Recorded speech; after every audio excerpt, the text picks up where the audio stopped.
same person, but I just wanted to say, like, you guys they're sisters. They're sisters. Okay, interesting. You guys are both beautiful. You women are very beautiful, so I just want to say that too. I'm sure you guys get that all the time, but just wanted to say that because I genuinely mean it. Oh, thank you, Evan. That's kind of you. And Nura says thank you too. Let's go. Awesome. Sounds good. And God bless again just everyone in this room, both guys and girls. So just want to say that. Hey. I love energy like this. By the way, Diego, do you? It was me. 10 years ago, mainstreaming homosexuality into the Republican Party is the great love of my life. More so than my soul.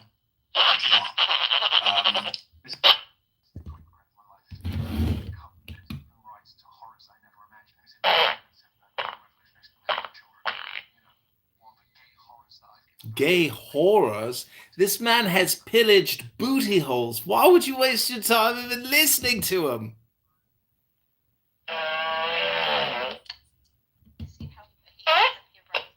I've got a fart button. Are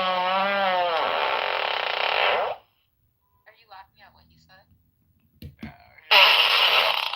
were able to get a lot of different clips of him doing weird shit or weird faces. Yeah, he's blind apparently. Oh, he's blind? Yeah. Oh, Jesus. Like, he's not, like, absolutely blind, but he's pretty much blind, and that's why he looks the way he does. He responded to something. Who is blind? Wow. Yeah. But minus how he looked and how his eyes looked, his speech, he was... Who is blind? Well, Milo Yiannopoulos is not blind, or... did you not see what he tweeted? Miley Yiannopoulos is not blind. Okay, this is what he said. Let me define it for you. I did get a fart button in the mail. This is the button. Oh my gosh. It's just a simple red button. You push it. It's got all kinds of fart varieties. Age of consent should be 25. No, he was just rage baiting. I watched that video. He was just joking. I watched that video.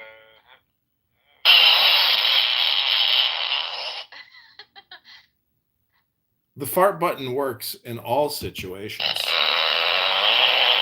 That I saw. If you want to talk to an asshole,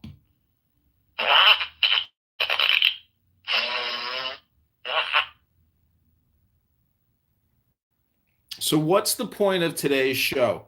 Oh, guess what, ladies and gentlemen? There's no point to today's show. It's called Playing Clips of Milo Yiannopoulos and You know what the point is? Nick Fuentes. Wow, what a life. Didn't think my life would turn out this way, but here we are talking about Nick Fuentes. Mayor. No. Okay. But you can engage a little bit? Because I wanted to ask about what we were talking about. What about altruism? Yeah, I wanted to ask Well, Diego's here. Why don't you just ask him? Yeah, I wanted to ask him since you were here too. Diego, do you not believe anybody's altruistic? Like, do you not believe that that's a concept? Only Jesus. Okay, so that's your position. Got it. Only Jesus. Can you explain to us what all Jesus means? That's an interesting take, Mayor, don't you think? Yeah, go ahead, Diego, Dr. Diego. Tell us what you mean when you say only Jesus. That's like saying only fans, but only Jesus. What does that mean, Diego? Oh, that's so rude. Sacrificed himself. I mean, for the not sake of really. others. He Because just took a 3-day vacation. He didn't really sacrifice anything. Only he took the full ultimate sacrifice that we could only hope to be able to do. You mean we should aspire to get ourselves murdered by our government in a public setting and proclaim that we are the Son of God and troll everyone, the government and the religious authorities, and that's what we should aspire to, Dr. Diego? If you gonna rise again. Because Diego, I was misunderstanding what altruism meant, and the mayor clarified. It's all true. Is that what altruism means? Yes, precisely. That's what it means. Okay. And then he told me how you define it, and why you don't see certain things as altruistic. And I've given an example of something in my life. That mayor said that that is altruism, but then how you would not necessarily see it as altruistic. And when he explained your position, I was like, oh, that does make sense. So I was curious how, and you basically said what Mayor described earlier. That's so interesting, because you would say that there is value in something else if you're attempting to sacrifice, if you think you're sacrificing something else, right? You got to pay attention to your audience, because Meyer hasn't been here for 10 seconds. And if you just go on and on and on about, Q&As, but you have no point. I mean, this isn't like an English dictionary definition show, is it? Altruism. Let me Google that for you. Altruism. How do you define altruism? I was already talking to Mayor about it earlier, so I already knew his position. My name is Music, and I like to play music instead of talking all the time. Because if you talk all the time and you don't read anything and you don't put anything new in your head, guess what? You're just a talking head. That's all you are. Just a talking head. No new information in, only information out. John, be nice.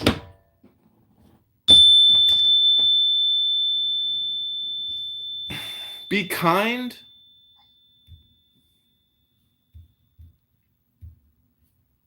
Yeah.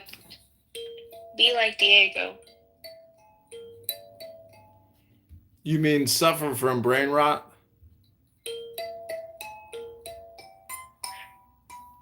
You know you haven't seen Diego for months, so why are you saying that? That's called projection. I haven't seen that retard in years. No.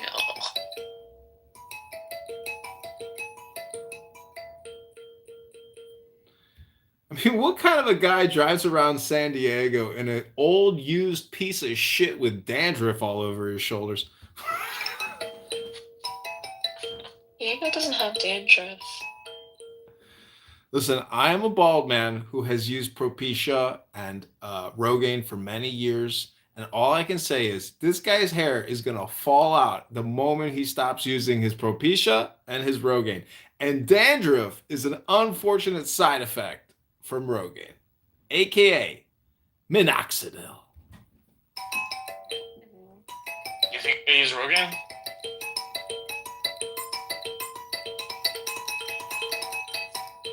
That's an interesting one. Well, what kind of an egotistical, self-centered narcissist whose hair falling out doesn't use minoxidil and get dandruff? I don't know. You got to look, you got to maintain, I guess. Status, whatever that means. You do acknowledge he's sexy, though, right? I acknowledge the fact that this dandruff sufferer drives an old piece of shit jalopy thinking it's cool while his robot family in the car completely ignores him. And he comes out of social audio chat and confirms that he's lonelier than he's ever been in his entire anti-Semitic, neo-Nazi, Jew-hating, pathetic life. I don't know. Maybe it's not a me problem. Maybe it's an internet thing. Maybe it's like a conference call thing. I don't know. You're contradicting yourself. You're claiming that he has dandruff, but you're saying that it's from the minoxidil. Did you forget this is a roast? It's a hypothetical barbecue. And I'm here making fun of this dandruff suffering jalopy driving motherfucker. Because the internet's weird like that. It's random. Just obedient, so that's not a robot. That's good. That means he has order in his life. And I forgot the rest of the stuff that you said already. Where's Abby when you need one? I need a sympathetic audience here that loves my humor at the expense of other people. Schadenfreude. But I don't know. Maybe there just wasn't enough time. That's generally what the problem is. Not enough time, not enough money, not enough integrity. And then boom, here you are on the internet talking to a laundromat Bitcoin money launderer and a Scarface jihadist. I don't know. Maybe there just wasn't enough time. Scarface jihadist. Oh my god. And go to Algeria sometime. Start a jihad. Oh my gosh. You made me forget what I was saying.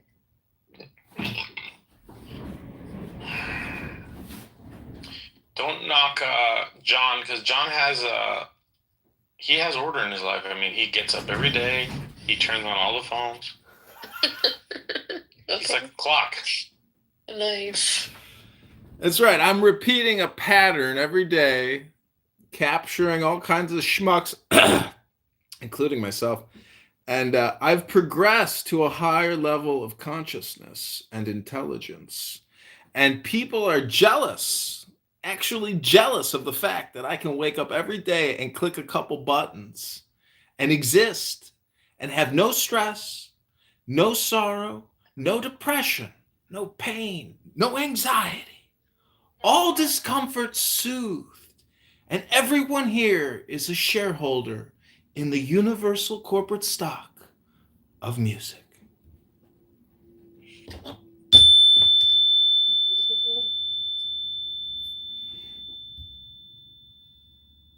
Oh, our friend Harlequin is here. Hi, Harlequin. Have you found that eternal source of peace yet?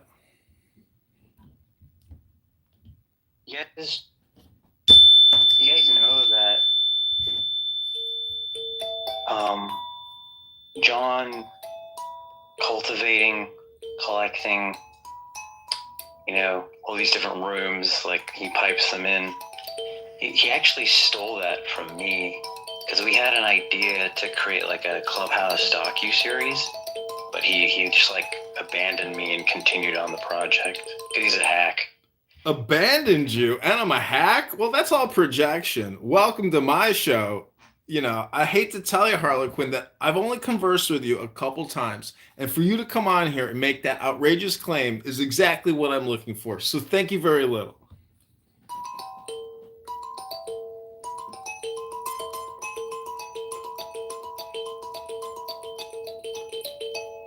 By the way, I hate to break the news to you, Harlequin. I've been recording the Diego and Princessia show for many years, and tonight's follow-up bonus episode is so unexpected and so entertaining that I think our audience of 3 people, aka Abby in the grocery aisle, clipping coupons, it's gonna be the most exciting follow-up special bonus episode, and it's just so unexpected. So thanks, Diego. Thanks, Princessia. I really appreciate the bonus footage. Thank you. Honestly, Diego, we should have like some kind of like fictional series about Princessia and Diego. You do. It's called the John Kitover Show, where he records people with brain rot wasting 7 days a week. Together as in fiction. Princessia and Diego. Wait, you guys couldn't hear it, but I hit the fart button. That's Abby at the grocery store. She just decided to get a Snicker bar at the checkout aisle, just in case. JIC. Everybody loves chocolate.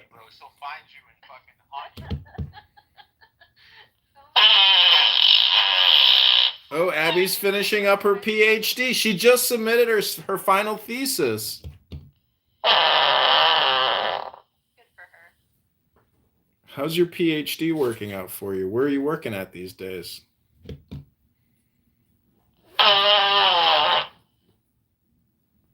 It's Julian's world. Abby is living in Julian's world with her best friend, Alpha. This is a special little section just for Abby because I know she's going to listen in. I don't know if you guys know this or not, but I have another room open called the Diego and Nora Low IQ Show, and Pearl. It's the brain rot. It's in a couple different houses, but you guys should look at the hallway once in a while, practice some, self-awareness, and maybe stop with all your brain rot. I don't know. It's just an opinion.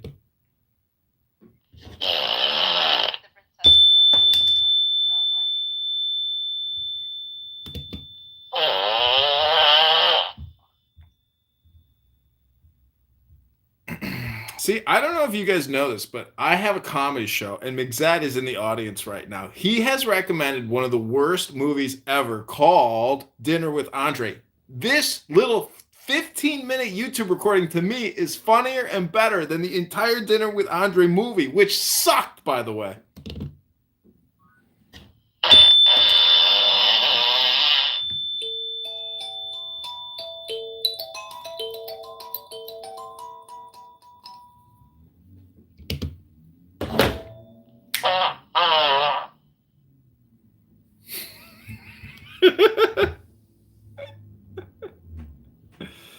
Hey, Diego, I don't know. Did you ever see any of the photos from, the founder of Italian fascism or, Mussolini? What do you think about Mussolini, Diego? I like Julius Evola. I think he's pretty cool. But No, Mussolini, I don't know much about. Diego, do you believe that the Quran? Like, what do you think where the Quran is from? Do you believe it's like from the devil? I just think it's from like people that wanted to have their own holy book. They wanted to build on the Bible. That's the same way the Mormons did it. The same way essentially Protestants do it. Like they're building on top of it. You had replied to somebody that That was a was long like, one. oh, Matt was just here. Hey, Matt. Welcome to the Diego and Nora Low IQ Clown House Show.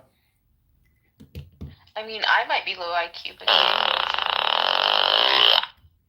Well, that's your opinion, Princessia. I've met the man. No, I've it's seen a the fact. dandruff. Hey, Matt. Welcome to the show. I heard that he saw that your eyes were soulless music. Who is this? This is projection. Matt, this is AI. You're listening in to why is emotional entanglement so difficult between Diego, a married and multiple divorced schmuck and Bitcoin utopian moron, and Princessia, the Scarface jihadist from Palestine. Welcome to the show, Matt. But music, you were trying to make me feel better about my scar. Why are you like being mean? I'm being facetious, okay? You need to go read a book and go to the gym. And your face looks great. And now you just have this cool beauty mark story.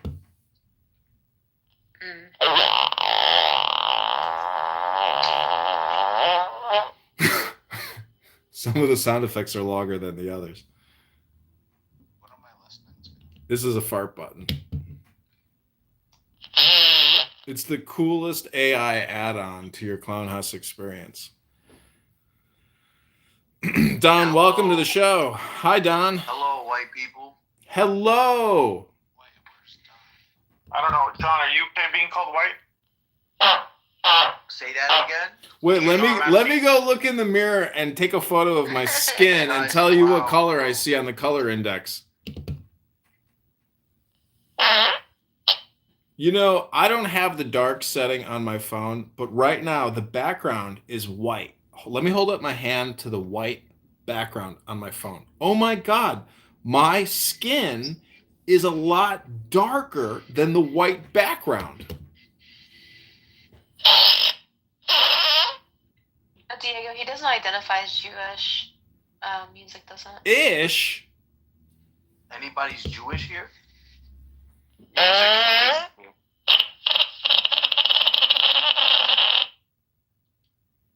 What is a Jew? That's an interesting question. I knew you'd find that question interesting. So can you answer it? Hello? Don, you want to give it a shot? That's you say that's an interesting question. I'm gonna say that's an intriguing question. Mysterious. So how would you answer it, Don?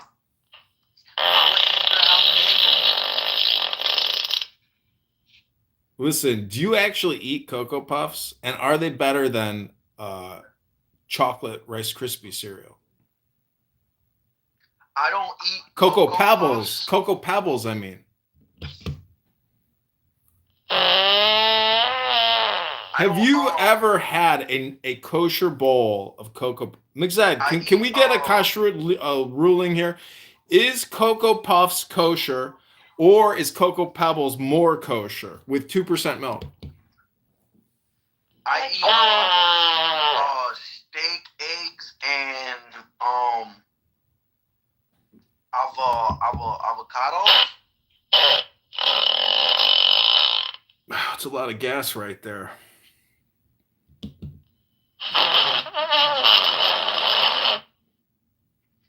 Don, this is a barbecue party. It's a roast for everybody here. Can you pass the coleslaw, please? Go ahead, music AI.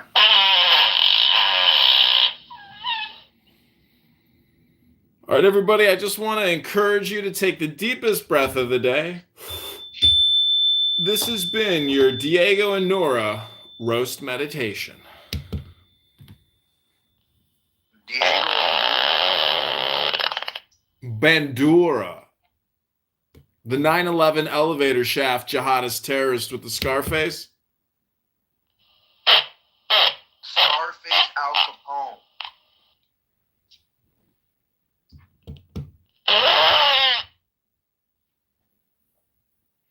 So we've been trying to answer the question, why is emotional entanglements so difficult? Why is emotional? Say that again. Why? That's the first word. Why is? That's the second word. Is. What's the fourth? After emotional, you get the fourth word in the sentence. That word is entanglements. That's like friction. Or what is entanglement? Go ahead, Nora. Yes, sir. Let me go to my answer. Mixed, welcome to the stage. We have a learned Talmud Chacham here and a lawyer, an actual attorney to help us answer this very difficult question. No, emotional entanglement is when your emotions become so tied up with someone else that it's hard to tell when your feelings end and theirs begin. I didn't ask for the emotional. I meant entanglement. What does that mean? Not emotional entanglement. Well, Nora just described to you what it means. It has no beginning and no end. It's just a chaos. Oh, I don't think that's what it means. Well, we have an attorney on stage to help us answer this difficult question. Welcome to the show, Mixed. ah!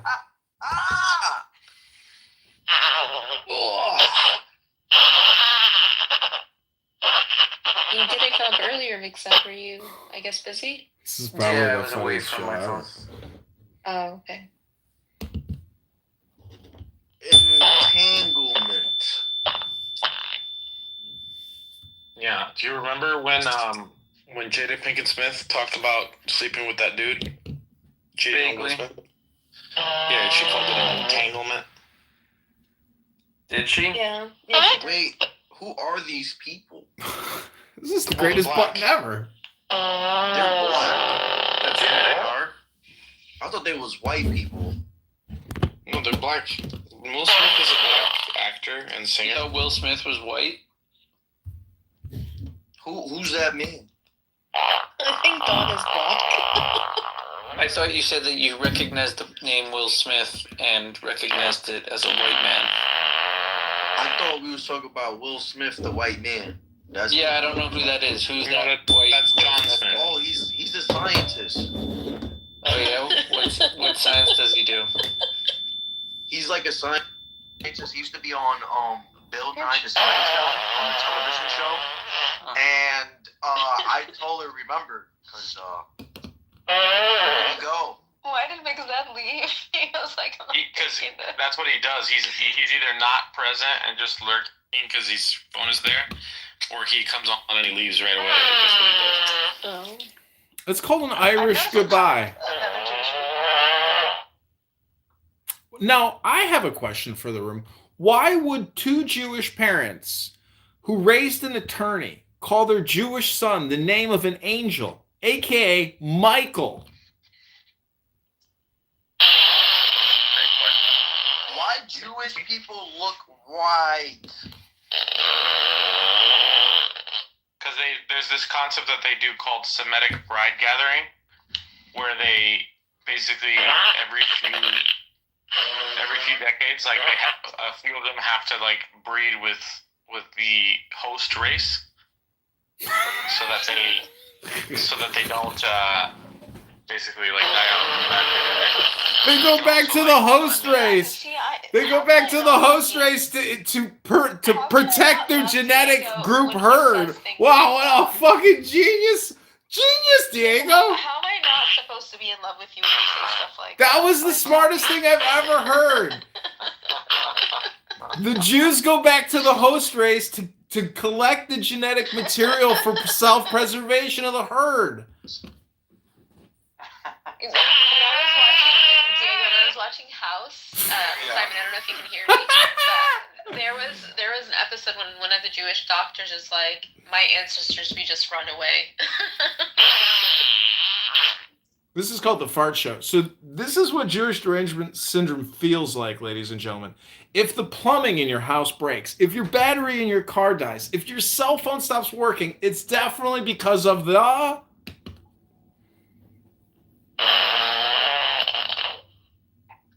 See, we're not going to be anti-Semitic. Can we play the Yeah, John of course. Kitover team? Yeah, let me find it. Unless you can send it quicker, then I need to organize them in folders so I can have them quicker. I might have it somewhere. This is a very intriguing question that I had when I was born. What is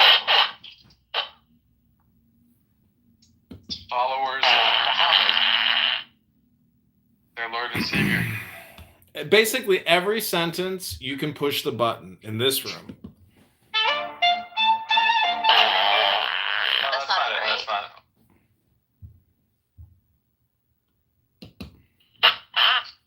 We're doing these songs in That did sound like Jewish music. Let me see here. That's Zach. Yeah. I've read this scripture. It's like a book. It's like A book? Did yeah, somebody say yeah. book? No, that's not it. It has like a scripture reading that says something about the people that are Muslim are jinns. Something like that. Good makes one. sense. Did somebody rip a fart? I don't know. Here we go. Are we ready for the John Kitover theme song? I'll send it to you, Noda. Okay. And then I'm going to go through them another day and organize them. Hi, NPC. Welcome to the show. So, Don, you still there? Hi, Em. Welcome to the show. Hi, Ghetto. This is a song about music. It's 4 We made it for him. Hi, Q. Welcome to the show. Here we go.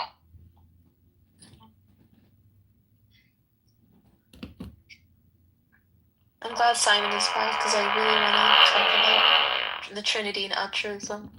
Jesus.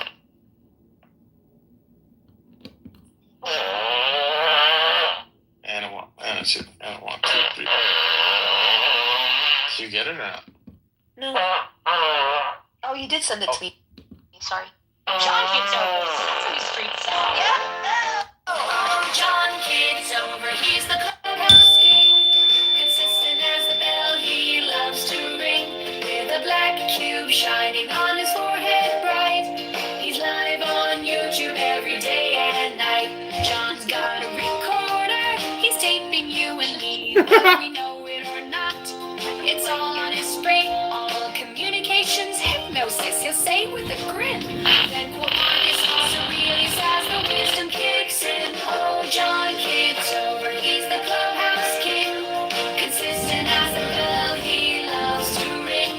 With a black cube shining on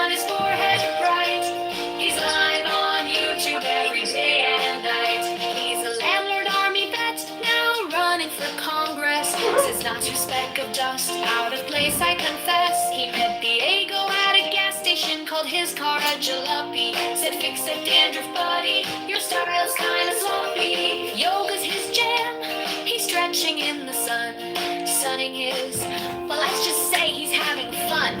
There's no time to waste, he'll shout to the crowd, you're doing nothing. He declares, oh so loud, John Kitover, he's the clubhouse king. Consistent as the bell he loves to ring, with a black cube shining on his forehead bright. He's live on YouTube every day and night. His live feeds are endless, more than stars in the sky, streaming every moment as the hours fly by. With his bell ringing and his wisdom to share, John Kitover's energy is beyond compare. So here's to John with his cube and his flair, spreading his words through the clubhouse air. Keep ringing that bell, keep shining so bold. John Kitover's story will never grow old. John can Sesame Street song. John can Sesame Street song. John Kitover, John. Encore, encore. Wasn't that so good? You know, Play this until he leaves. what's great about that song is Playing just over how and over. accurate it is. It's so John Kitover. accurate. Danny, welcome to the show. John Kitover, he's the clubhouse king. Consistent as he loves to ring. You have another one? Did you make for Simon? Danny, welcome to the Diego and Nora Low IQ show. And Pearl. Wait. John. Hello? Yeah, like John Smith. Hello? John Smith. Whoa, that I'm not gonna lie, it was pretty awesome. Especially the diamond on his head. Hi, Danny. Hello? Danny, you know you have me blocked. Hi, Danny. Danny's on Clown House all the time, 80 hours a week minimum. I don't think so. But Danny's going to the gym now. Danny went swimming at the gym. Danny's going to the gym now. You do. Unblock. Unblock everybody. It's not nice to block. Be nice now. We got to be kind to everybody. No blocking. I like how it has your picture as 18. It's a psyop. It's definitely a psyop. Here you go. I like Danny. Isn't Danny a Zionist? I like you too.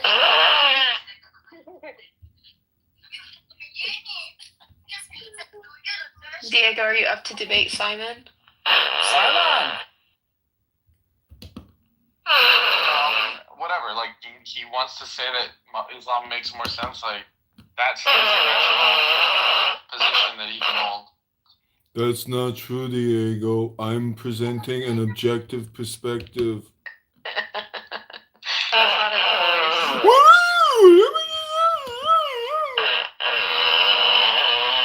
No, not even about Islam, but like his thing.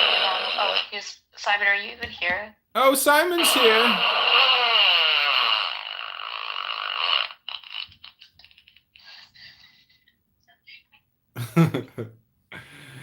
Get to the chopper. This conversation's about to get boring. So Diego, for the Trinity, do you just appeal to mystery when it comes to the Trinity, or is there anything that, for your belief, that you understand?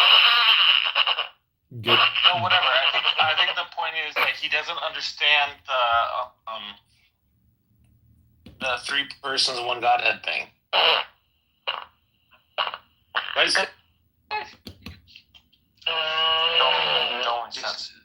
Let's just do this. Let's just do this. Nora, on ChatGPT. Do you want me to do temporary ChatGPT or regular ChatGPT? Whatever you think is going to give you the most He thinks unbiased. ChatGPT lies. so go ahead and use It's not about if it's gonna lie or not. Wait, sorry, what? Reading the romantic manifesto. Based. Fucking based. Simon won't do the same thing for me for Bro, right. Based. I got a paste in my panties. I got a pasty panties. You'll do it? Like, Whoa. I just have to release a few products, and the moment I do, I promise I will read whatever the fuck you want. What kind of Dude, products are that'll you be gonna huge, do? man. We're gonna have a conversation. What the fuck, bro? Act like a God damn it. Gotta release a few You products. wanna Gotta take the simmer Cosby down? Kids to the beach. The audience, please. Get to the Yeah, of chopper course. and shut the fuck up. Thank you, Arnold. Gotta release a few products. Or go down to the audience and shut the fuck up. Oh shit, man. That was a good imitation. Good job. I'm not gonna lie, Simon. Truth, honesty, he's been playing that fart sound since I was here. But it's not a bother or anything. It's just him. Do you think it's his culture? Do you think it's like his people that just like that's how they are? Yo, he's just Like Simon, I'm reading this book called. he probably got ADHD for all I know. No, he's just retarded. Simon, have you ever heard of the Camp of Saints?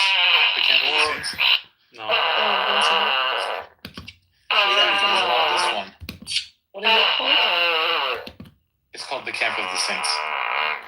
What's the conversation we're in right now? Before Oh, I just was like telling him that it's this French guy who wrote it, Jean Raspail.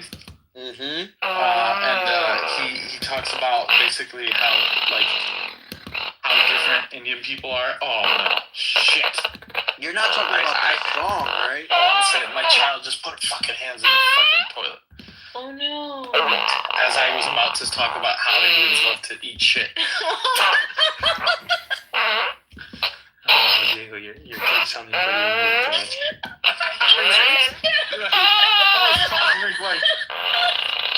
Oh my God, be careful what you talk about, Diego. You don't know good. You don't have to come to them, like, stop. Soon you're gonna see that they're gonna be celebrating those cow. Oh my God, stop. Don't say that.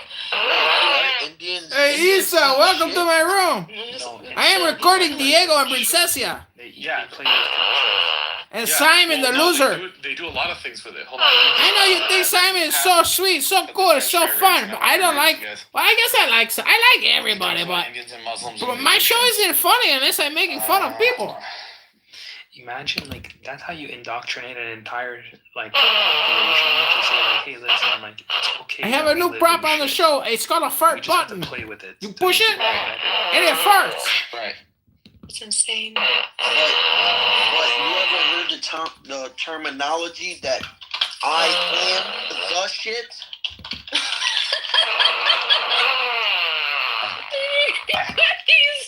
Damn it! I have to go. So thanks, Simon. You came late. I have to go. I have to do this call.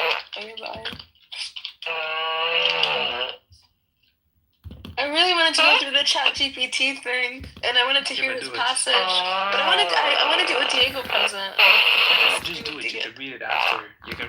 It's ChatGPT. Okay. Just right. I want you to be the best and most consistent logician.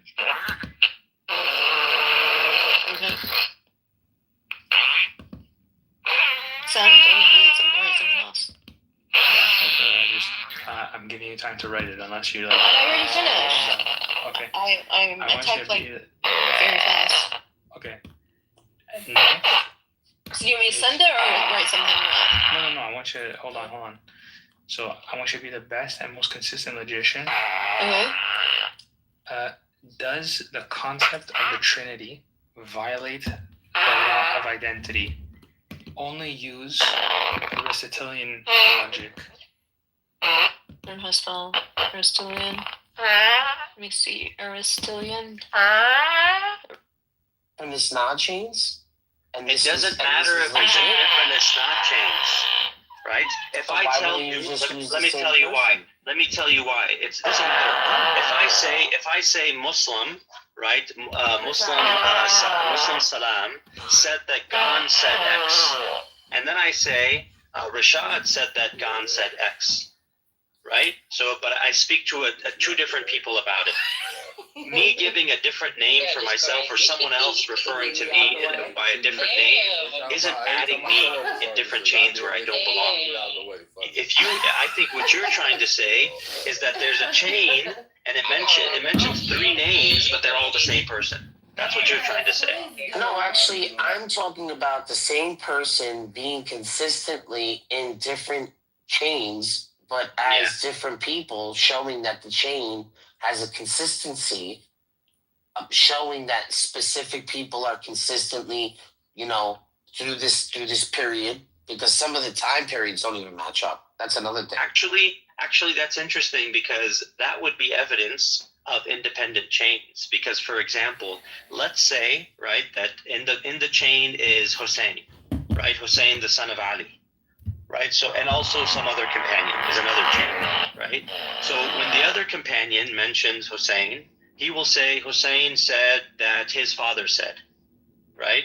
And then someone else, another companion will say Hussein said that Ali said. Right, so now they're saying his father versus Ali. There's two different references to Ali, right? But it depends on who the person is that's transmitting it. How do they refer to him? The father of Ali or the father of Hussein, or do they refer to him as Ali? Right? If there's two different chains from two different people, there's no problem with that. You think there's some issue with that? That would be expected. Well, the main historical method, one of the big ones, is the Isnad system does not exist during the life of Muhammad sallallahu alaihi wasallam. He did not he didn't give you any of these commands to have a chain of Isnad. An Isnad chain. Isnad chain is basically a Jewish thing. It's taken from All right, so let's just get. So you're saying it was invented in a vacuum? This is just. No, I'm saying this is a normal thing for people to try to identify from oral transmission who said what. So you're gonna take so you're saying the chains that the Jews used to go back to the Mount Sinai. You're trying to make a Quran only argument. I don't care if Muhammad didn't tell people. I don't care if Muhammad didn't tell people to use Isnad. Right. The point is, it would make sense for everyone who is a student of the companions to say, my teacher Ali told me that when he was with Muhammad, he said this, and another student will say, my teacher Uthman told me that when he was with Muhammad, he said that. Right. And they could be talking about the same event, different events, etc. And naturally, right, someone down the line will say, oh, this is how things are being communicated, right? Let me document this. And early on, they were documenting it, and down the line, they were documenting it. So the one that we have access to, Bukhari, Muslim, these are from a couple of generations later. And so they're documenting chains, and it was very important to identify who the speakers were, when they spoke, who they were connected to, etc. So you don't like that system? That's okay, but it's a pretty reasonable system for someone to use to determine if things happened or people said things. So it's a very loose way to go about it. If you're saying is, I don't even know why you would need a chain if you have the literal word of God. Like, what would be more to give you on that? I mean, you're hinging on it being the literal word of God. Hey, listen, I'll give you that. But man, like having an Isnad chain also. I mean, the main problem in Isnad is, obviously didn't exist during the time of Muhammad. How can the chains be known that they were fabricated? Right? You just go backwards.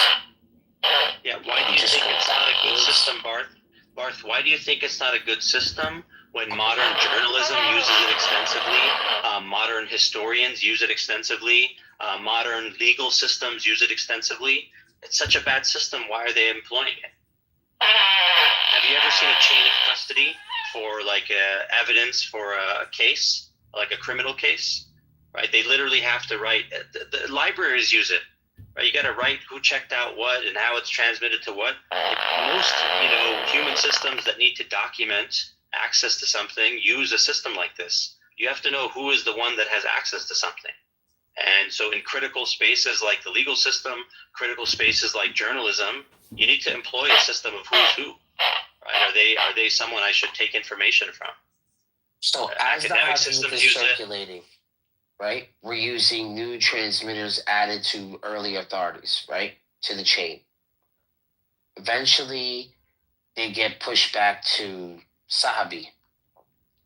Finally, somebody attaches it to Who's Muhammad. Sahabi? Great question. It's Sahabi. Sahabi means companion. Sahabi, Sahaba, however you want to say it. Sahabi. No, you thought it was the name of someone. But that's why I'm saying this conversation doesn't really go anywhere because you don't even understand what we're talking about. Listen. I understand what you're talking about. I'm playing with you. Because I have to play stupid in order to bait you into the conversation. Because if I say I know too much, you'll just leave. Like every Muslim does. So Okay. I have to make these mistakes Kings, on purpose because if I don't do this, you guys won't see me as an easy picking, and then you guys will leave once you realize I know everything. So that's the whole point. But then how do you go from the new transmitter to leading back to Sahaba to automatically going back to the Prophet? Itself right there is a big, huge red flag for historical critical. Because we're going to need the person who wrote it. Because we're going to need the person who wrote it. Did they have writings? Does this connect with any time period in history? They're not writing. They're not writing from other writings. See, this is the thing. You're confusing the issue. So how is I'm it? explaining to you. You're thinking like the way Matthew might have been an author in a later generation who was reading some text from somebody else and writing it down and copying from it. That's not what Bukhari is doing, right? So people were writing down, and look, there are many reports of people writing down the words of Muhammad in his lifetime. And he told them, don't write it down.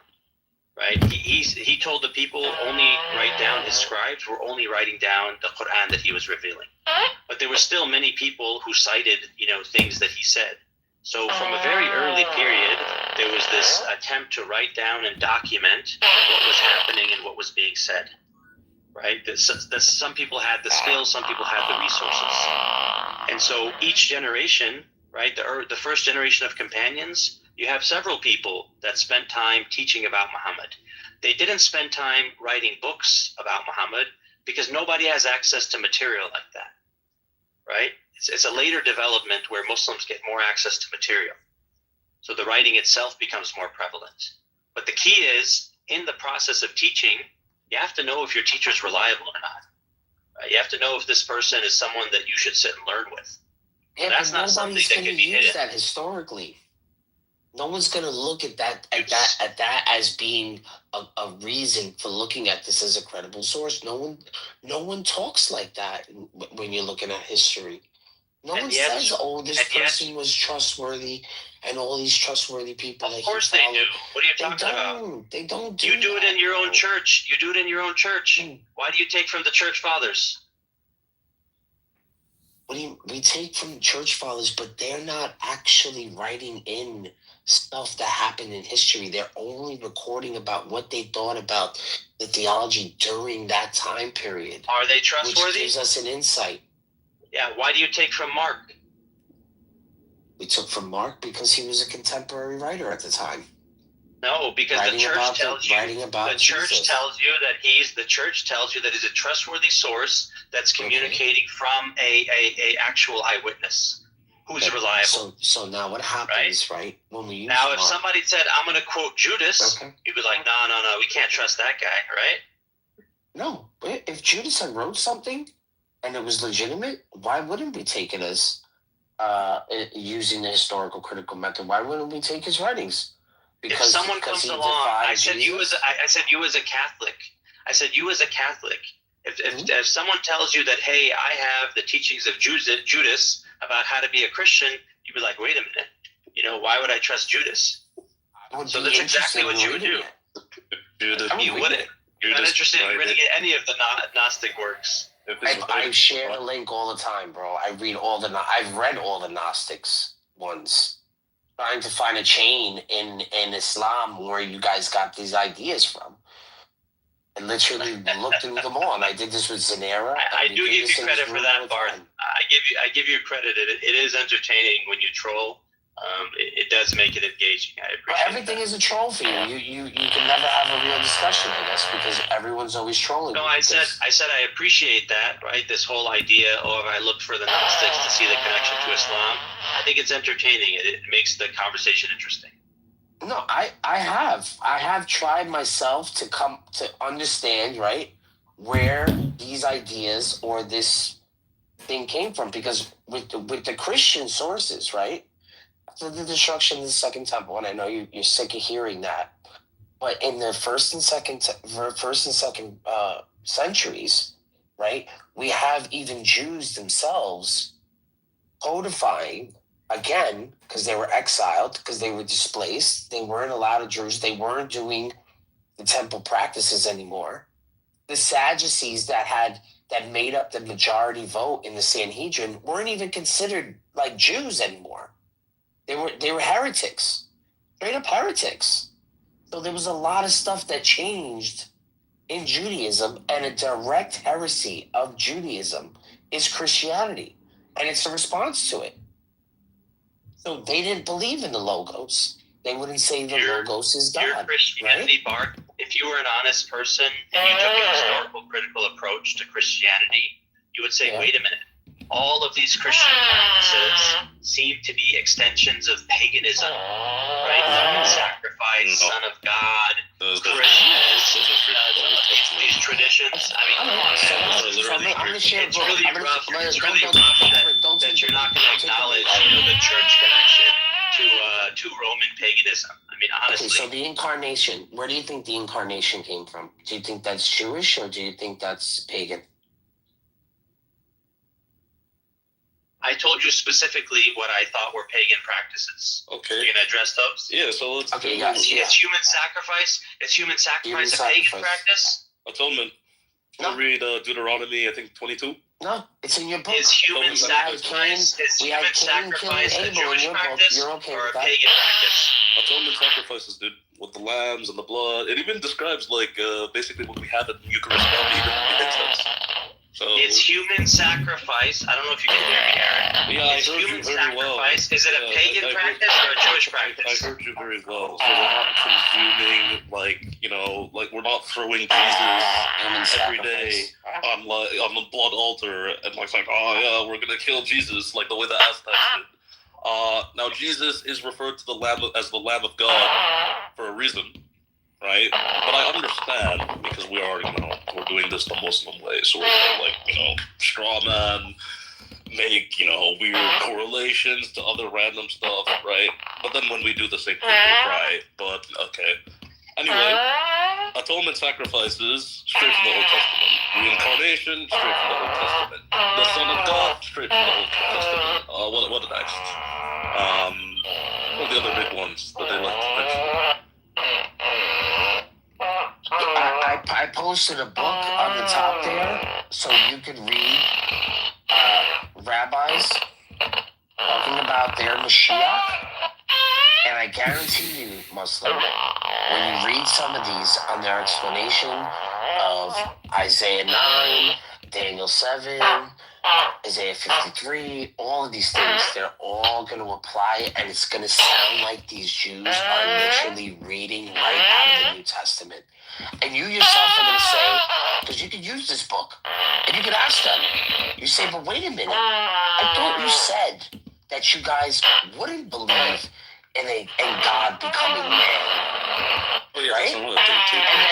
And it literally says all these rabbis, and this is medieval period. This is all Maimonides. I mean, you can read them all. You can read them all and look exactly when they were written. A demigod whose father is God and mother is not God. Is that a pagan concept, or is that from Judaism? See, again, now we're doing the stretch, right? let's go to first. No. Let's read him where the father-son thing comes from. I didn't ask about the father-son thing. I didn't ask about the father-son thing. I didn't ask about that. Oh, what did you ask about? Like, you're not even listening because you think that the only way that the thing is understood is the way you were taught, right? Clearly, this is not the way that it developed. I'm very critical over Christianity. It took hundreds of years for the church to articulate. It took hundreds of years for the church to articulate what the view was, and it constantly revised that view. No. Right. In order to maintain itself as an institution. That's when the Protestants came along. They threw everything out the window. Right? They said, we're not going to trust the church at all. We're going to develop a whole new theology. How long did it take the Jews to figure it Can I out? say something very quickly? I can't hear both of you guys. How long did it take the Jews to figure out what the Messiah was going to be when he came? How long did it take them? They never had it figured. They still don't have it figured out. So for you to say that we have it figured out, the Jews who accepted Jesus, peace be upon him, they did figure it out. The Jews who rejected Jesus, peace be upon him, the Jews who accepted him knew what they were expecting. Yeah, they were Jews who fully understood who Jesus was, peace be upon him, and they accepted him. Listen, I don't get how you guys come up with this. Like, I mean, you have to at least stick with one story. On the one hand, it took us several hundred years for us to come up with our whole Trinitarian nonsense, blah, blah, blah, blah, blah. But then Paul the Apostle duped us at the beginning of the first century. And then gave us the Trinity. Because Paul isn't teaching the Trinity. He's not teaching the Trinity. Nobody ever He's not teaching the Trinity anymore. The people who claim, pay attention, Eric. The people who say that Christianity developed, and we're the most. You go ahead and I'll respond. Go ahead. Yeah, because I'm sorry, dude. Like, let me know when you're done and I can respond. No, because every time your guys' story, it updates again and again and again. First, Paul corrupted the true teachings of Jesus. The Trinity is one of the false teachings of Jesus that most Christians believe. But no, it's not Paul who's teaching that. Okay, so who's teaching the Trinity now? Paul is the corrupter of the true teachings of Jesus, saying that, Jesus is God and blah, blah, blah, blah, blah. It's not Paul who's teaching that anymore. So who the hell is making up all these narratives? You want both your cake and to have your cake and eat it.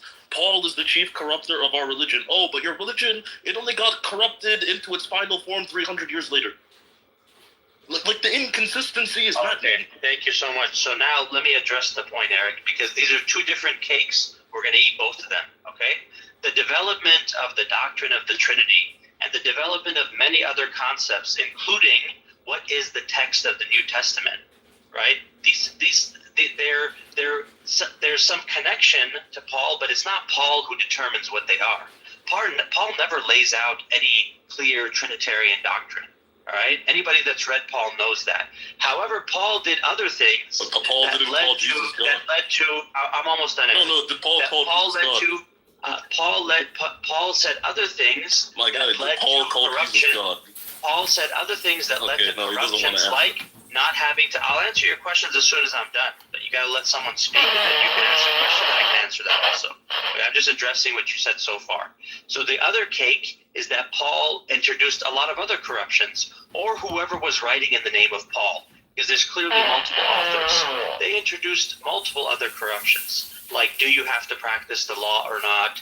How to preach to people, and who knows what else. So there are other developments that come from the writings of Paul that are not consistent with writings from other texts. But that doesn't mean Paul invented the New Testament. That just means that there are other issues that happen through later councils. So these are different cakes, right? You can eat all of them at the same time if you want. The point is, it comes down to the stupid straw man cake of, on the one hand, your false doctrine only formulated 300 years before, but let's take the writings of Paul, Jim, Peter, whoever you want, right? Wait, but all of those doctrines exist in those writings.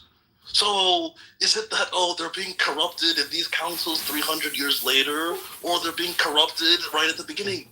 But that's the issue with the Muslim. He can't seem to decide which one. On the one hand, What did I say, Eric? I don't care. I heard what you said very well, and I'm telling you why it's stupid. and it makes zero sense. On the one hand, are you strawmanning me, or I'm not steelman my position? I'm steelmanning it very well. On the one hand, right? Okay, steelman my position. So how about you touch your mouth? On the one hand, we're gonna have the cake of Paul, the corrupter, whoever else the corrupter, whichever corrupted authors of the New Testament, right? We're gonna have that cake that they corrupted doctrine. But then we're also going to have the cake that, these corrupted doctrines, they weren't even formulated till 700 years later. Even though whatever book of the New Testament you want to use, corruptive or not, from the Muslim perspective, has all these doctrines. So you guys literally can't decide when the corruption occurred, who the corruption even occurred by, because now we're also adding in, Paul might not even have been Paul, right? Peter might not even have been Peter when he was saying that Paul was his good friend. That's another, lovely Muslim claim. Maybe Paul wrote those books. Maybe I wrote those books. Either way, we have these from the 1st and 2nd century, but the corruption is only finalized 4 centuries later. It's so silly and dumb, especially when you go back into the Old Testament. The Son of God, Proverbs 30. Let's take the first point. You're going off too many other points. No one's paying attention. You're not paying attention, right? You and the rest of the Muslims are not paying attention. Let's be real. Let's address the first point. How about I just finish, right? Because, go ahead. Yeah. When we go back to the Old Testament, the Son of God, we see that Proverbs 30, we see that Daniel 7, right? The Son of God being, what am I saying? The Messiah dying for the sins of all of mankind. We even see that in the Greek translation of Daniel 9, even before Jesus comes. Oh wait, but I thought Paul and whoever else came up with this corruption. So why are the Jews believing in it before even there are Christians? The Trinity. Hold it up at the top too, if you want to know what it says, because it says that he's going to be divine. Exactly, It literally says he's going to be divine. Yeah, Jewish commentary talks about the death of Mashiach Bar Yosef, right? So that he might rise from the grave. But that's another Christian corruption. The Jewish Zohar, till this day, still has the exact formulation, Father, Son, Holy Spirit. We just made that up too. Isaiah 48, 12, or 12 through 16, that talks about, the Son of God coming forth from God as well as the Holy Spirit. That's another Christian invention. It's just the silliness and the disingenuity. It just gets more stacked on stacked, such that you cannot actually even determine from your own perspective who's doing the corruption, what time it comes from, where the corruption actually begins, because you want to say, it comes at Nicaea, but we see all these, ideologies before Nicaea, and in some cases even in the Old Testament. And then you want to say, but strawman me. I don't need to strawman you. This is history strawmans you. History makes this whole conversation a joke. Yeah, so I think it's going to be interesting that you mentioned the Zohar, which scholars believe is a 13th century Spanish rabbi's mystical writings. So I don't know why that's going to be evidence for anything. But more importantly, I think the crux of what we're speaking about here is you're identifying the core problem, which is the corruption is happening at so many different levels, so consistently, that we can't put our finger down on a specific one person that does all the corruption. It's actually many people over hundreds of years that introduce small corruptions and sometimes codify big corruptions. And that's clearly documented in history, right? So the corruption of the Trinity, which you can find earlier people, right, making claims about divinity and making claims about subordination and making claims about all these other issues of who Jesus, peace be upon him, is in relationship to God. That's an ongoing thing. There's many different groups that introduce their own corruptions. But then it became codified, right? It became the standard corruption that then was that was forced on the rest of the people after that time period. So they're not disconnected. They're not disconnected. Yeah, when was the standard corruption?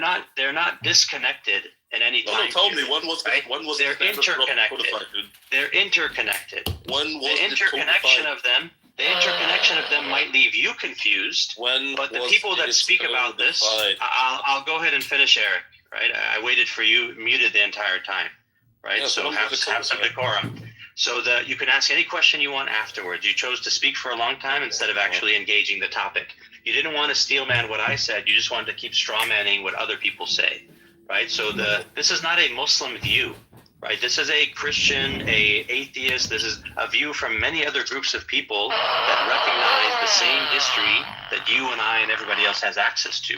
In fact, the Christians are the main ones that have preserved this history of corruption, because different Christian groups were preserving the corruptions of other Christian groups. That's why I know about all this information years later, right? Well before there was even Muhammad, peace be upon him, or the group of people that followed him, there were people that were citing these different corruptions, right? Who the early authors are, what they say, what they don't say, what the views are on the Trinity, what the views are on divinity, all these topics, right? So you have several hundred years of Christians debating that. And then they continued, right, for the last 2,000 years, 1,500 years, still debating these subjects and developing new corruptions and claiming that it's the truth. You just happen to have one of them today, right? And none of the Christians here are even going to agree on what those core truths are, because different authorities, and this is what the actual subject of the topic, subject of the discussion was this idea of, is it a more reliable system? How do you arrive at a reliable system, a methodology to determine what did and didn't happen in history, right? You're going to appeal to your church, somebody else going to appeal to their church, somebody else going to appeal to their authority. That's why we don't know what the original teachings were. And if that's the religion that was left for us, that would be an unjust thing to be left for humanity. What we see rather, I'll finish with this. I'll finish with this part. I'll finish with this part. I'll finish with this part. I'll finish with this, and I'll answer that question. What we actually see, Eric, in the revelation and message from God to humanity is that God was able to send and did and chose a last messenger to be sent to all of humanity to convey a clear message that was well documented, that is well attested to, that you could apply the historical critical method to determine if this person existed, if these events happened or didn't happen, and arrive at a conclusion that yes, right, this is the message that God sent to humanity that I could follow, as Barth said, and a man in China today. And that's why the world is turning to that message, right? That's why they're leaving the corruption of humans that you know and I know was developed over time, and they're turning to the true message of God, the creator of the heavens. The man in China is going to say that the Christians and the Muslims are just copying the same book from the Jews. That's what he's going to say, and that your claim comes even later than our claims. He's gonna even think your claims are even more ridiculous if he's gonna take the Old Testament as some sort of authority over the religions, right? Because the Torah is supposed to have this. This is where it all started. This is the first time in history Abraham is mentioned. So for you to say, well, no, they were all Muslim, when we have no inscriptions, we don't have anything. If anything, right, historically, right, we have rabbis sitting together talking about how these people from Arabia named Muslims or something to that nature, right, that were connected with Ishmael thing, right, and we have them actually talking about this, coming up to Jerusalem to do sacrifices. And basically they were Jews. And they're saying this tradition was older in Arabia. That's what they have recorded. They have the 2nd century Muslims, or there's a group called some kind of Muslim or something to that nature. I forget what the word they use in Hebrew. Coming up to do Hajj, to do their Hajj in Jerusalem, which is the reason why you guys are praying in that direction in the beginning, because these are the people that went to Jerusalem during the Temple period. So that's the only connection. So I'm going to say historically, like literally, they're writing about it. To say now we have to question, can we use the historical critical method on what the rabbis were saying? That would be your move, right? But yet, when we go backwards and we say, okay, well, is this the last revelation given to by this God? We can't use the historical critical method. You understand how like the Chinese guy is gonna look at you, let me being the lecturer, address. and go, "Whoa, what are you doing there?" Okay, here's how he would look at it. And I'm gonna give you the video. I'm gonna put the video at the top of the rabbis discussing this. Here's what a rational person, whether Chinese or otherwise, in the 21st century would say.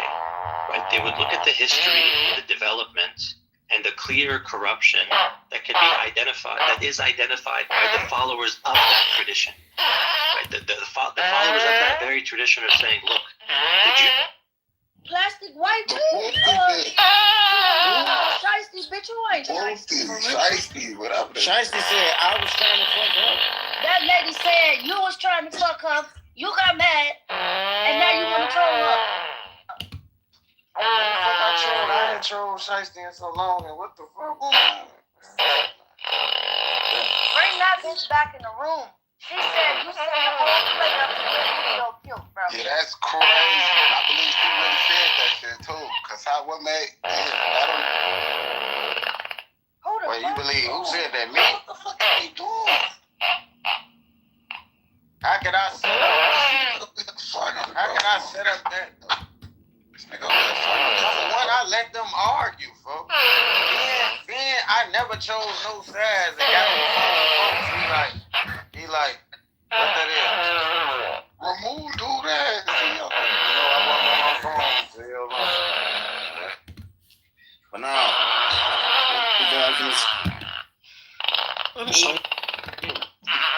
God, Simon, the problem. We're gonna have to get rid of you, John. Sorry, Simon can't really handle you music. I was easy on the stage. I don't mind. Go ahead. Oh, you want me to keep them up? No, not at all. Okay.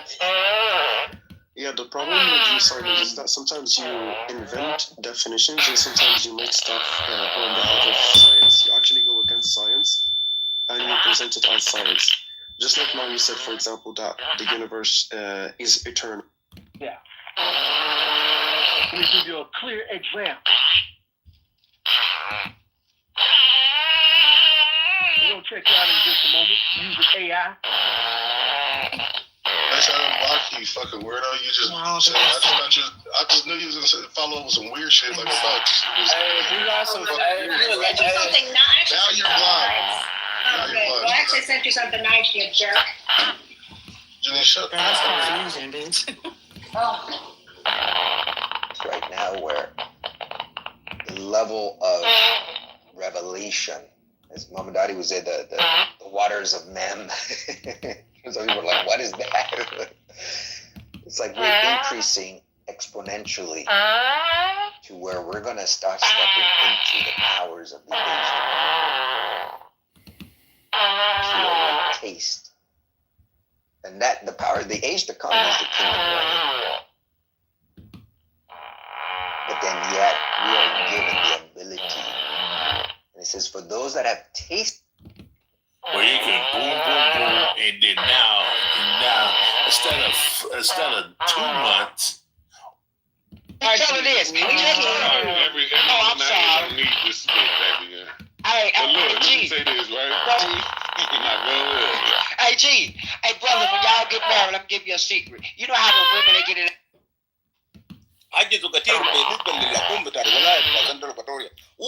Maybe she on the app. And she not coming over here. I want to get out there.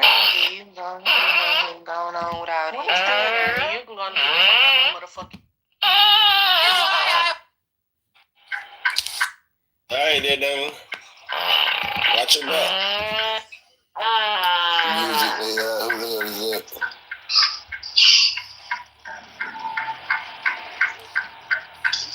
What lane you in, my nigga?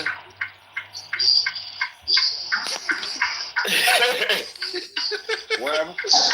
I'm talking to my nigga. I said, what lane my nigga in? Because you need to go and get over, nigga. That's the emergency nigga up the hill. Short coat. Man, look, brother ain't that easy.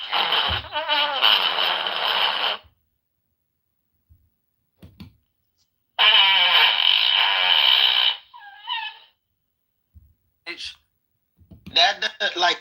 That's That's a fact. That's why we have one-hit wonders. We have all the evidence of everything. Nah. Put it on the floor. You just fucked Blow a couple of months ago. I was Blow in May of this year. Shit. It's just come. He was fighting. I hate that shiesty fire girl. I hate her. What?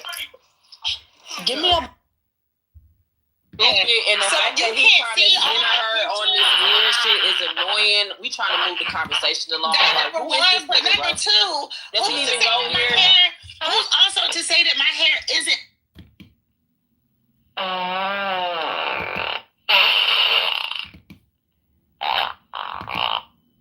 What the fuck is that?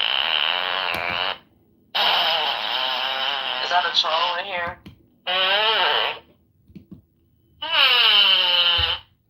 Once I They'll be like, I knew you were.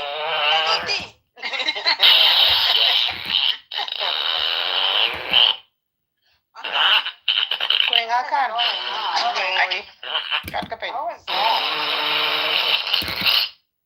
how do you move people like that, Ayana? Ayo, the one is falling back in. Let me fix it. Hold on.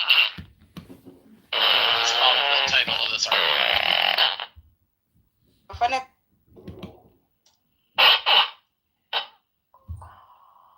If you like seafood. Shit, I love seafood. I want that fucking DJ Khaled crab. Fuck that shit. That shit's fuck.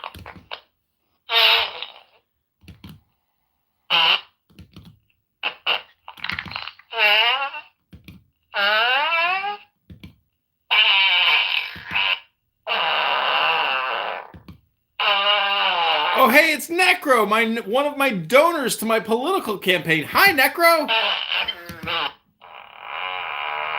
Oh, hey, it's Roivas. Hello?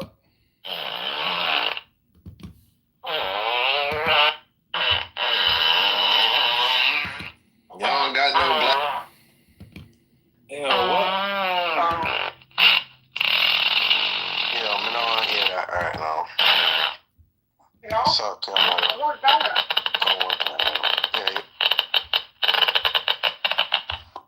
Lex, but on that level, you're not gonna hear. You're gonna hear Patty. You're gonna hear Audemars. You know what I mean? You're gonna hear Cartier. You're gonna hear Rolex. You know what I'm saying?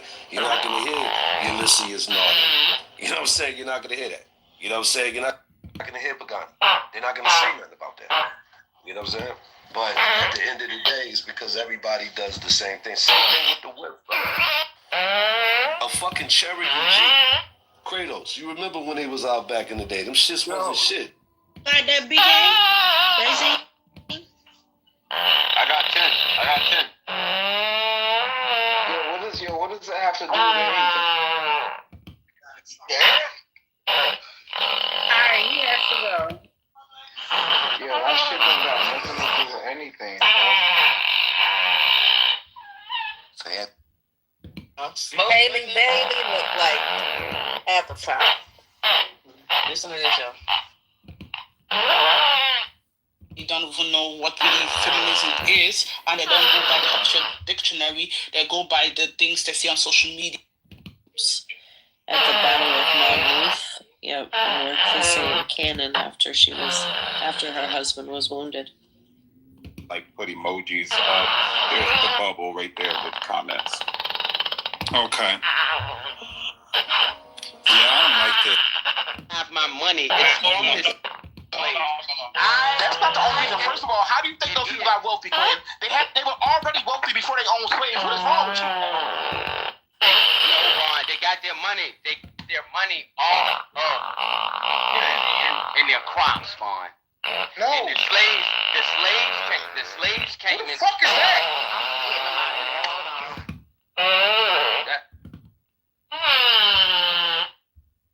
I didn't tell so I go Why? You want to be a homo, bitch.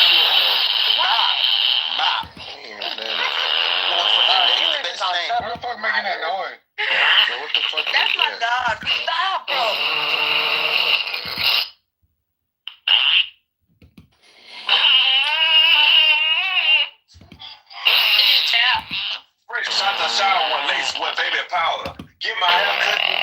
gonna take an hour. Other women never shake a woman hand. You don't want my sit down and let you start playing.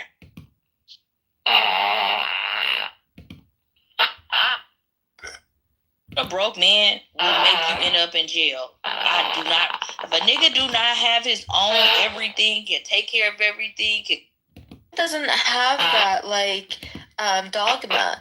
If anything, I was taught, and this is just I was taught that people are inherently good, that your fitra, which I'm sure you know. Sorry, I didn't mean to interrupt you. Are you there? Yeah, just continue. I'm just writing 2 clients. Okay, I can wait because I wanna. I'm listening. It's just my client's messenger.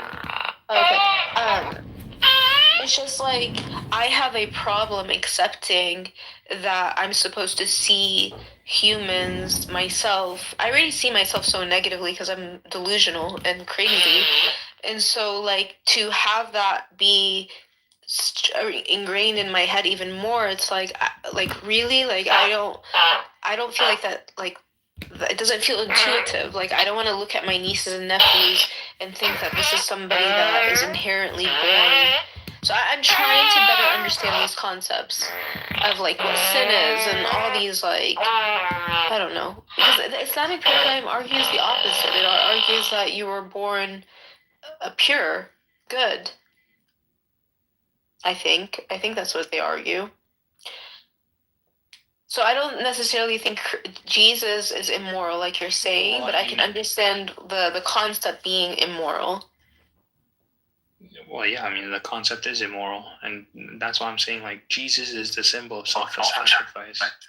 So I completely reject that moral framework on the outset, because you can't preach a morality that tries to kill you while also saying morality is what's morality. I agree. The good and the bad. No. But if you're saying that the yardstick is how much you die, it's that's just a contradiction. The good is how much you're willing to die for. It's that's just crazy. Yeah. But don't get twisted. Islam does the same thing. It is death as well. No, it doesn't. And I honestly, Simon, you and the others reminded me of how you always say the Palestinians have a death cult and they're this.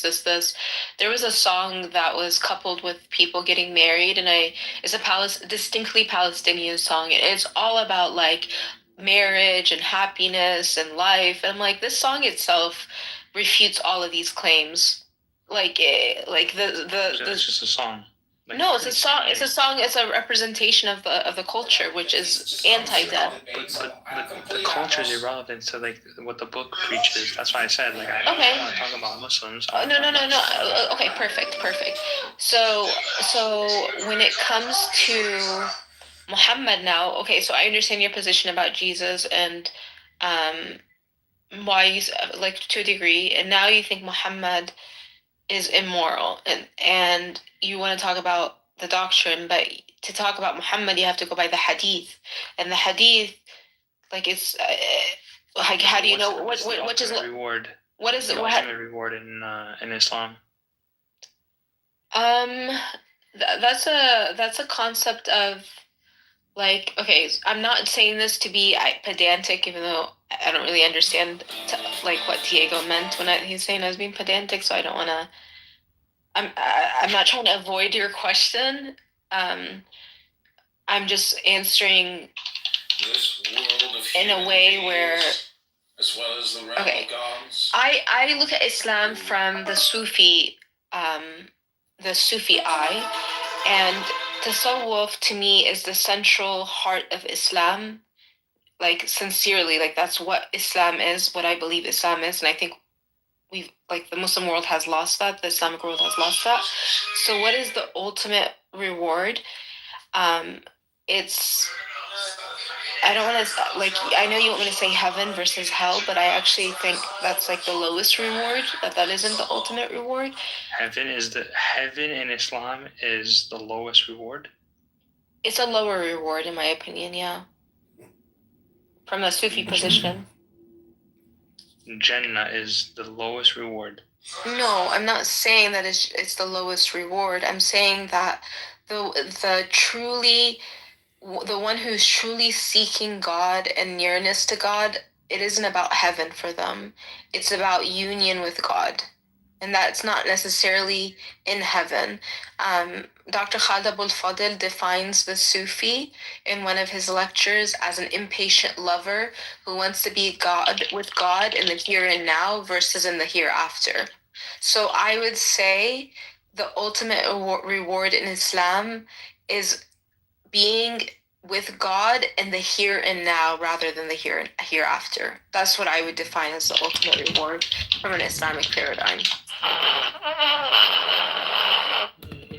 Okay, and it preaches that in the Quran.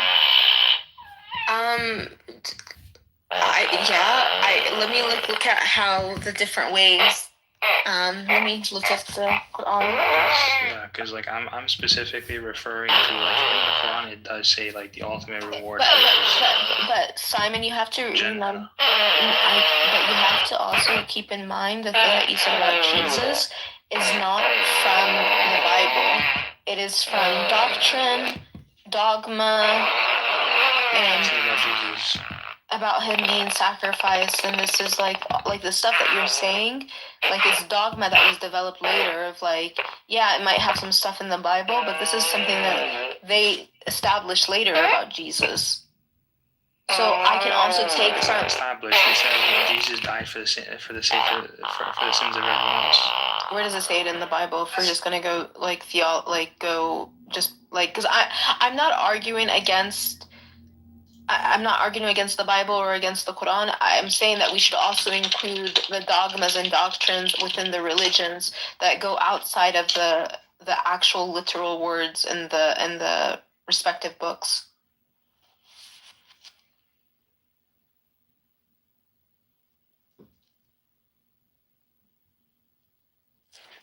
Hold on. Here. I'll get you the verse. Because I believe a lot of the stuff about Christianity is later dogma, not from the Bible. It's from the church.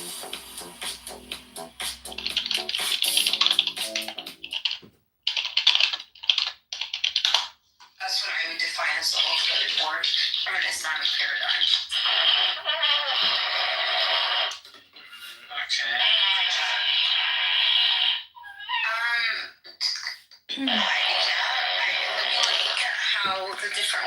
Okay, so in the Quran specifically, I'm finding some specific verses. Hold on. It does say like the ultimate reward. Simon, you have. Okay, so Corinthians 15:3. Corinthians 15:3.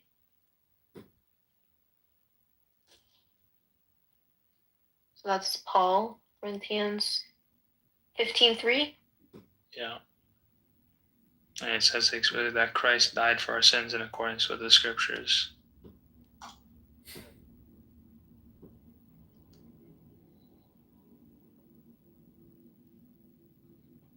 Okay, and you believe that verse specifically speaks about what you're saying and not more? There's a bunch of verses. I mean, like the New Testament explicitly said that he dies for our sins. Okay, but dying for our sins and sacrifice, being like a human sacrifice for your sins, is not the same thing. He was killed. He didn't choose to sacrifice himself. Yeah, he did. That's the prophecy. That he chose, but I'm saying that's not something that was developed later by dogma, or do they specifically say that, that Jesus chose? Can you hear me on this phone? I think the mic is broken. I don't think Jews believe that. Jews. Yeah, the Old Testament is the Tanakh, so they would say. Yeah, sorry, go ahead. No, I'm saying that if that was a prophecy, that would be something that they would say that their Messiah is, that they believe for their Messiah, and do they believe that? Prophecy about that? Because I think the sacrifice part that you're adding is something that is, I don't know. I don't know these things. I wish Diego was here so he could engage with you on this. Over here it says in Romans 8, but God demonstrates his love for us in this: while we were still sinners, Christ died for us. Okay, I guess we can take it like that. Sacrifice. Corinthians 5:21. God made him who had no sin to be sin for us, that he in him we might become the righteousness of God. Okay. I mean, fucking hell, there's so many verses over here. Holy shit. Okay, so let me see. This is my blood of the covenant, which is poured out for many for the forgiveness of sins. Like, that's what I'm saying. Like, this is just like fetishizing, like every man is sinful. It's like that's meaningless to say. So Simon, like what I said about the highest reward and like what I believe is the highest reward. I found a verse in the Quran that says,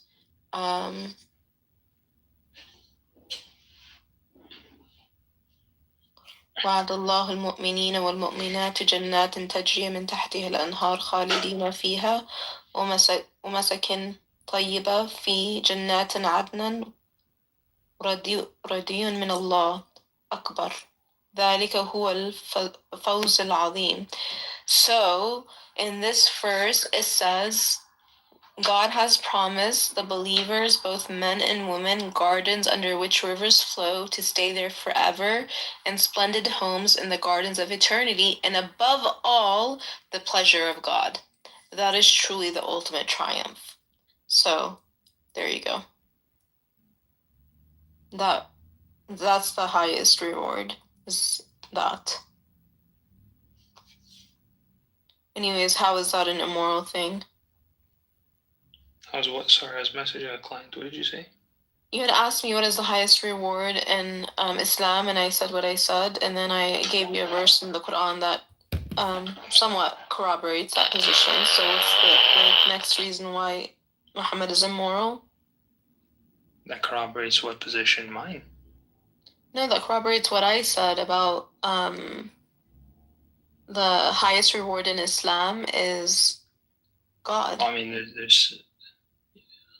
Well, I mean, obviously it's God. I'm saying like your actions, based off of your actions, what is the highest reward?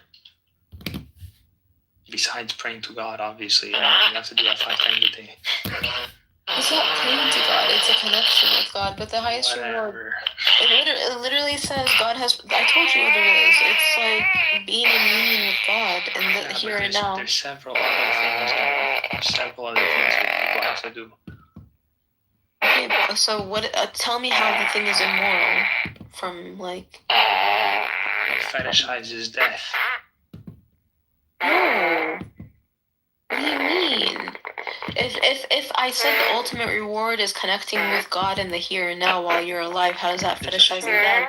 There's a few other rewards. No, like just saying like have a connection with God, like that's immoral. Okay, No. There's a few other things that says in the Quran. I mean, the people that have this connection, this like being connected with are the Sufis, like the highest of the highest of the highest spiritual people.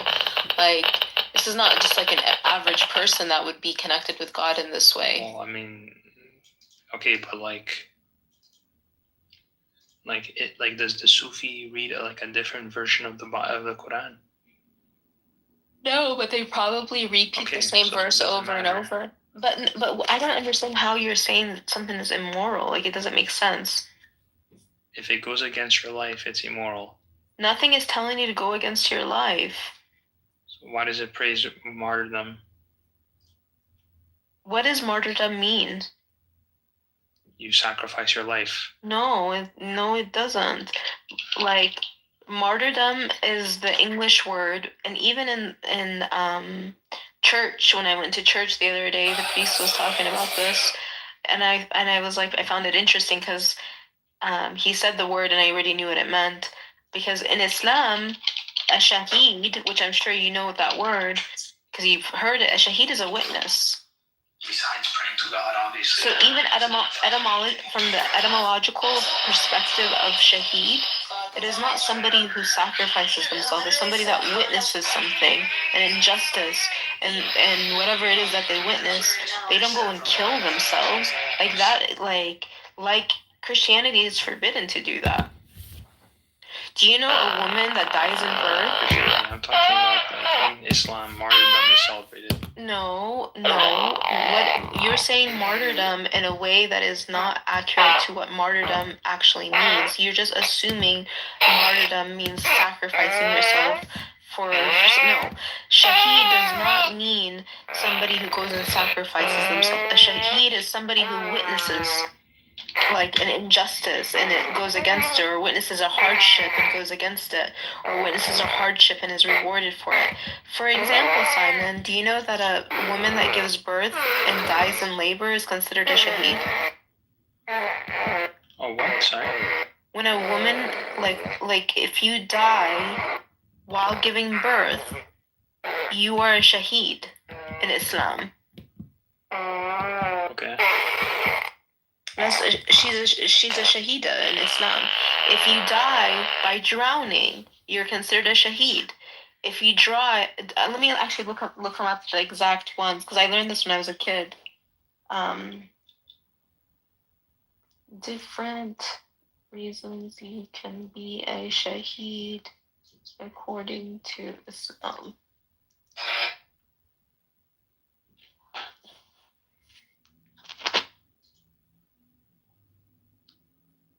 Like if you die in a fire, if you die in an earthquake, you're a shaheed. If you give during pregnancy, childbirth, or nursing, you're a shaheed as a woman.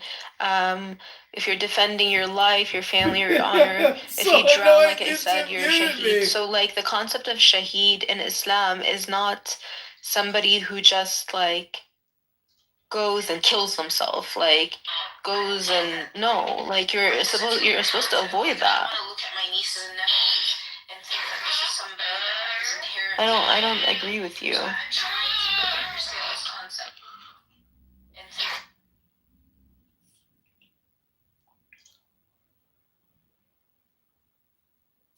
I mean, I can understand if you're gonna say the reasons why Muhammad is immoral because he married Aisha or he did this or he did that. A lot of the polemics that like, but you didn't say any of that. You just said the religion. I don't know. Well, I mean, you know, that speaks for itself. I mean, we've beat that point. Like, it's like beating a dead horse. Obviously, like. But like even those like, I don't know. I feel like I have so much work to do. I know you're like, what else crazy? Just do whatever is gonna like keep her in order. But I don't want to like damn my soul in this world. Like, I need to like. I already feel damned as it is. Like. Yeah, I just think you don't have the proper tools for dealing with the problems. What problems do you think I have? All the problems that you talk about. What problems do I talk about? Your family, your brother. So my family and my brothers were fine. Like I think that's just regular dynamics. Like I talked to your parents. Your brother called the police on you and had you committed. He did, but like that's not a normal family. Like yeah, I know, but it's like it's us. It happened. It's gone. I talked to him yesterday. I called him on the phone. I talked to him normal. I wish he didn't do that, but it happened. But it's not a problem right now. We're on regular terms. Yeah, you're saying right now. I'm saying like, was it justified for him to do that?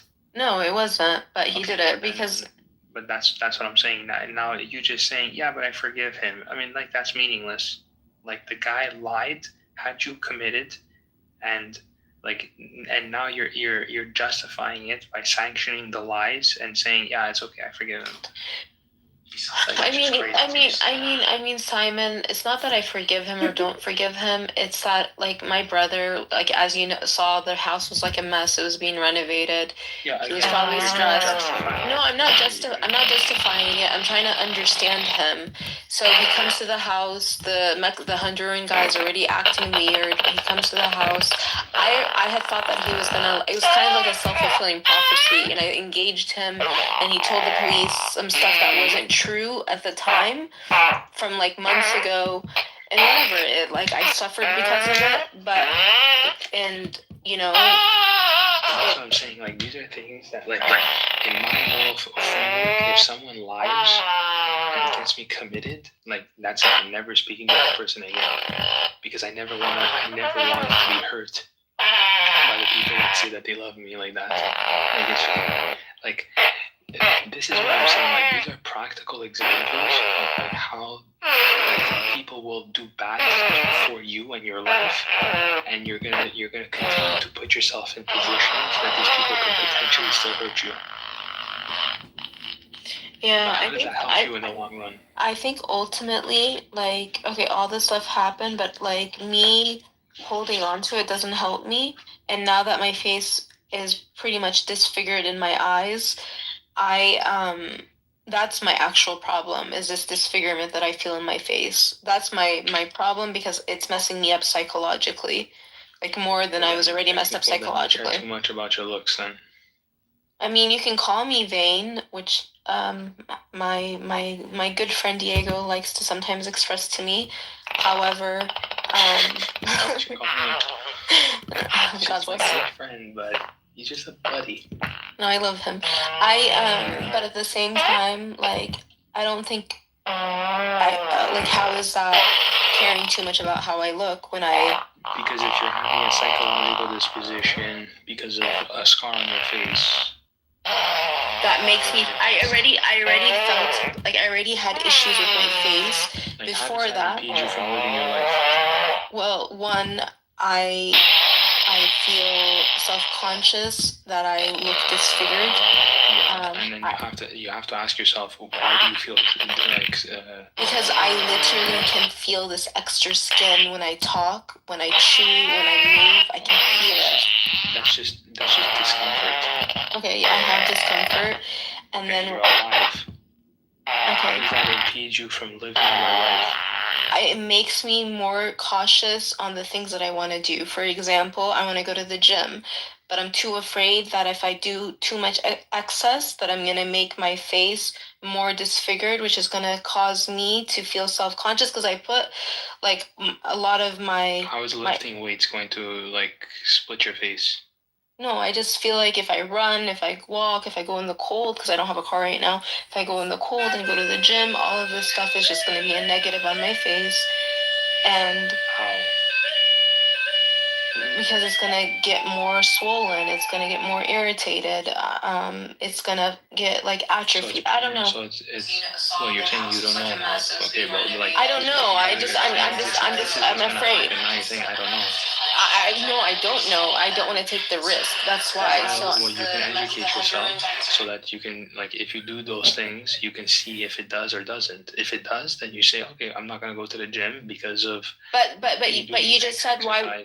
But you just said, why should I care? So like, why? No, that's not what I said. I said.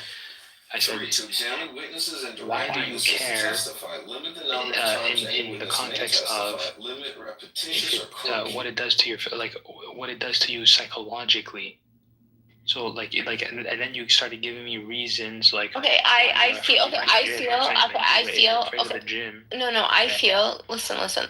I feel like previous jobs that I have had, I was able to get them because I did not have a scar on my face. Do I think I looked amazing and that's why I got a job? No, but I think I looked normal. I was dressed well. I had a little bit of makeup on, and a lot of the jobs that I had was like facing people, talking to people, like engaging, like first contact with people, whether it was when I was working at a law office. There's actually a perfect study done on this. There's a, I could even send you the video if you want. But now I have this, so I'm not, now I'm worried about it. Yeah, this is so funny you brought this up. What they did was they gave women like horrible, like really beautiful women. Oh, I saw this, and they made them think that they had something wrong with their face, but they didn't. Yeah. Yes. But I actually do have something wrong with my face. They all complained. Yeah, but you're proving my point though. In their eyes, they were saying, even though my face is disfigured, okay, when in reality, when they did the job interview, it wasn't. Psychologically, they all complained about saying how they thought they didn't get the job because of their face. So even when it wasn't the case, they still thought that it was. So now it's okay. Let me hear. exact same Okay. logic No. applies I to you. agree. Okay, listen. I will say when I was in California, I did get a job that was like an appearance based, like you know how you look, like fashion stuff, and I had my scar and they still hired me. So I appreciate it. I wish I didn't leave and I wish I stayed there. I shouldn't have left.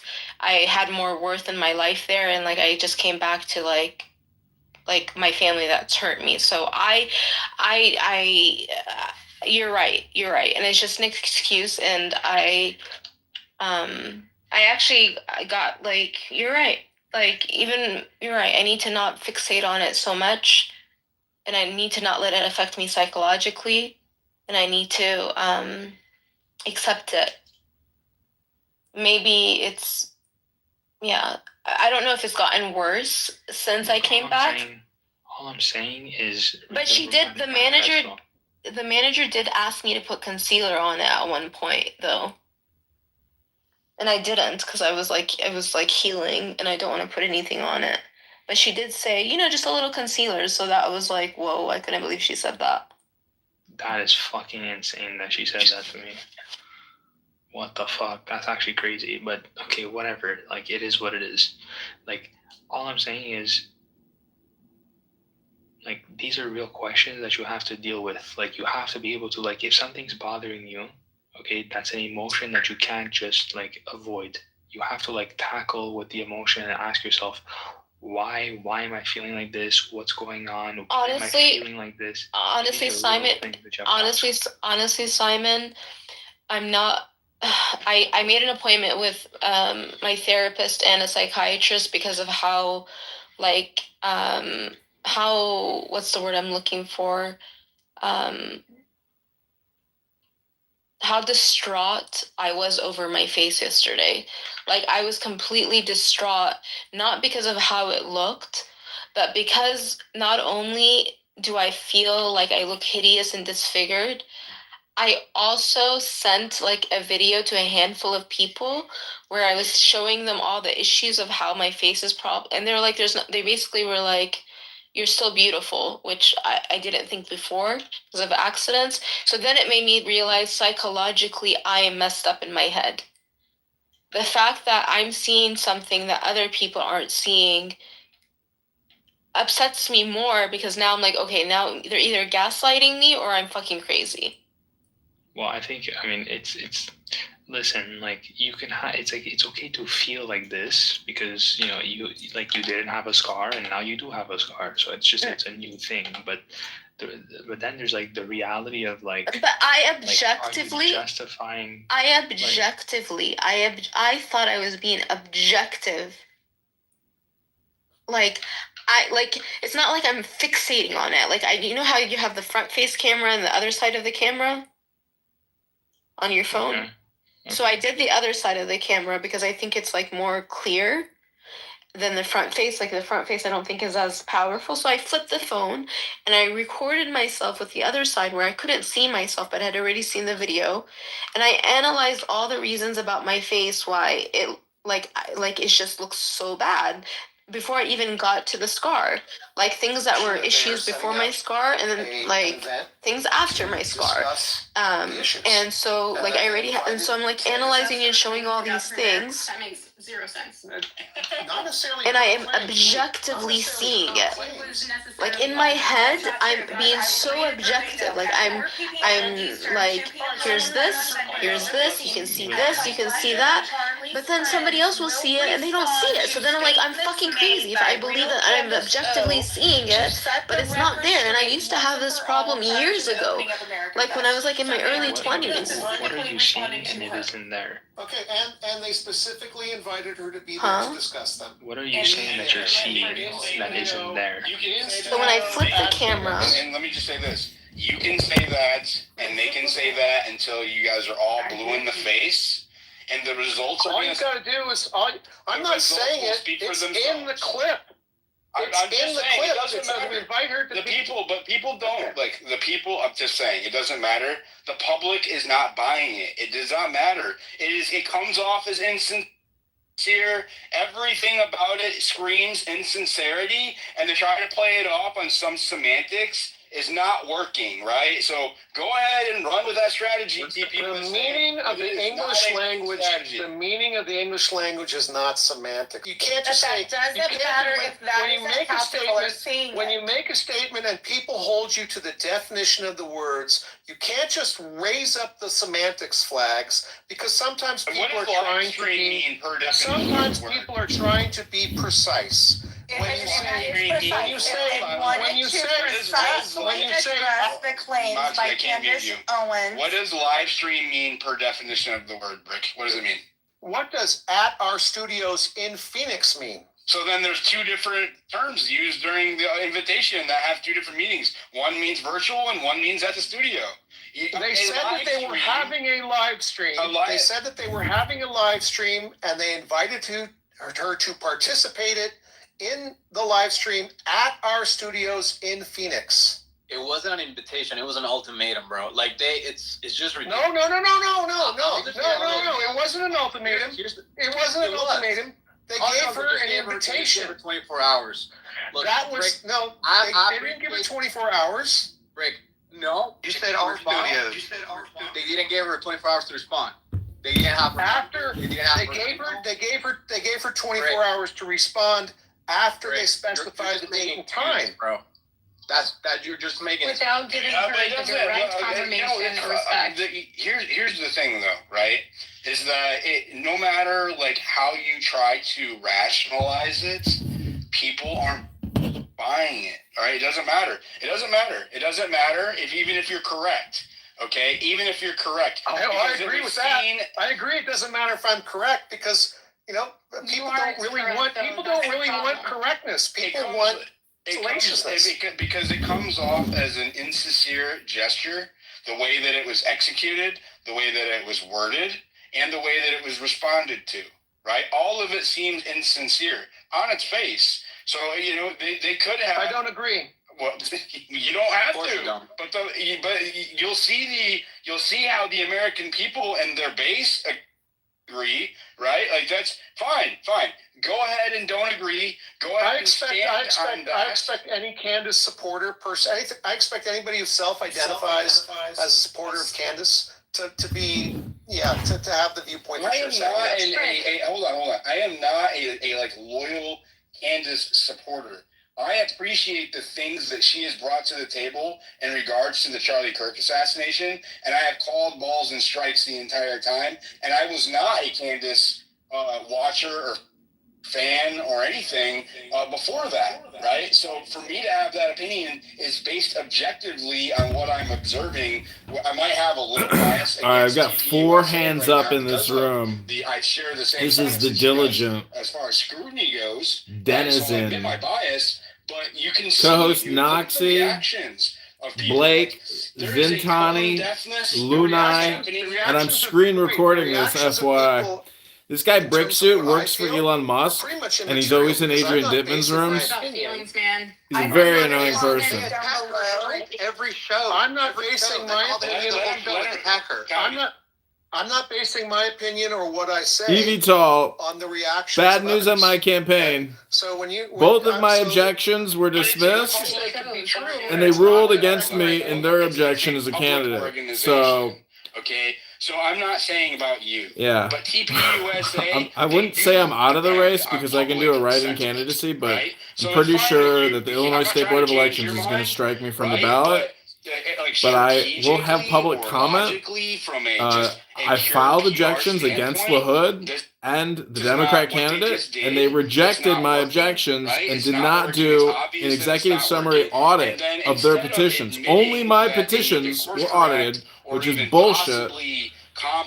I know how to do it better next time, but yeah, sucks. Mentality and gas. But honestly, I know it sucks, but there is also the wave of release of like not having to campaign anymore. But I'm gonna do a write-in candidacy and then pivot to Chicago politics and try to run for mayor. or commissioner. We're gonna move on So without you. That's what it comes. I've laid the across groundwork. as. That's basically We've what got it the was, railroad and then station, everybody and the can see tracks that. have been So, started they, to you know, some you type can of try political to, election, nuance it and semantics position and, slash and job. justify it all you want all live long day. Just creating but a it's job not- for myself. But I have I don't think it's recorded gonna work. myself. We've got like 50,000 videos up on YouTube of the past couple of years, and it's, I don't know, to me my art project is the biggest accomplishment. And I would call it more than an art project at this point. I would call it like But a poll would not be an arbiter of what's correct. an advancement in communication, So even though maybe it's not listening, so I just want to professional, even though I'm just recording myself in my office. So I just want to ask you a question. You are being disingenuous about the timeline, you would think. Do you not think that? Do you think the This timeline guy's name of is how Chad everything played out Talks matters, Facts, such as professional fixer, addressing PR the disaster terms of recovery. He's a let's PR call it a agent. debate, for lack of a better term, at midnight and giving her 24 hours? Well, Do you I think think that's disingenuous? so. Chad, I think what But, from let's see if I got this right, okay? Because I don't have the timeline open in front of me. I only have one phone right now, so I can't access the other line. But I think that Blake Neff put out a statement that there was going to be that there was going to be this event at their studio in Phoenix, and that she was invited to attend. And then later that same day, Candace said, I accept. You name the place, you name the time, all the bells and whistles, I'll be there. And then they put out the invitation with the specifics about the location and the timeline for the response. Is that correct? Yeah, but I know you're correct. But what I'm saying is, well, we also are talking about words matter, and I understand what you were saying with the semantics and etymology of that. But we're not talking about that. We're talking about how the words matter. So she did want to do it virtually, and she issued a challenge for it to happen today. Yesterday, she issued a challenge to do it virtually today. Her first indication of doing it virtually wasn't until after the invitation, until after the time and place of the venue is specified. Is that correct? No. Oh, yeah. Well, no, she it was not. No, it wasn't. Yeah. So no, when was the first time she mentioned attending virtually? Yesterday. She mentioned attending virtually yesterday. The invitation / challenge. She said she would do it that same day. She's like, why do we have to wait? Why do we have to set up a time? We can do it now. So she proposed doing it tomorrow, but she didn't specify Why does the it other matter modes. if she's in person? She It's said about she her and her proposed doing it. statements. Well, hold on. She proposed doing it from her studio today in her response. That is implicitly, almost explicitly. Okay, that's fine. That's today, but that was again. That came after the invitation that specified the date and time in Phoenix. Well, no. So there's a little bit of confusion. That's why I want to get the timeline down, because if you know the timeline down, I think you understand what everyone's talking about. Not that you have to agree, of course. There's yesterday on her stream. So what happened was Blake said that there will be an event to address her. They didn't invite her yet. So she said, listen, you should have called me, blah, blah, blah. If you're going to do some type of event like this, listen, we can do it today. We can do it tomorrow. That was yesterday. She issued a challenge to them to let her debate them. No, they said the ball was in her court. They allowed her, they basically gave her the option to attend, but stating that they were going to be talking about all of her claims. Yes. Okay. So she issued a challenge back to them, is what I was saying, that we can do it today. We can do it tomorrow. It doesn't have to be on the 15th. We can do it